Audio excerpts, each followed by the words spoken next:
Assalomu alaykum. Mer Sprinter bozor obunachilar. Bugun sotuvda tayyor Mercedes-Benz Sprinter. Video boshlanmasdan like, podpiska tugmasini bosib qo'ying. Video davomida narxlarni, ma'lumotini aytib o'tamiz. 2013-yilda ishlab chiqarilgan Mercedes Sprinter eng uzuni akali. Oldi balonlari, orqa baloni yangi holatda. Oldiga ikkita qo'yish kerak, salon qismlari. Mashina akkuratni olib minishga tayyor mashina. Mashina hech qanday rasmoti yo'q. Eng uzunidan kelib, puli ham hamyon bor. Yili ham 2013-yil. Motori 112 benzin gaz.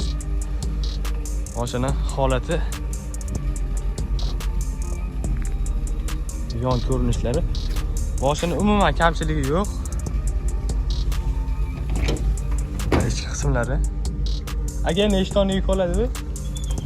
3 tonna, 3,5 tonna. Mashina holati. Kraskasi fonli kraska bo'lgan. Suyaklari, butun tayinlar, ramalari butun turibdi akali. Kimga qiziq bo'lsa, pastda telefon nomer qoldiramiz. Bemalol aloqaga chiqib olsanglar bo'ladi. Manzilimiz Chustda akali. Narxi $14,800. Xudo xolasa barakasiga o'tib beramiz. Telefon nomer 95 107 57 36 nomerlariga aloqaga chiqib olsanglar bo'ladi akali.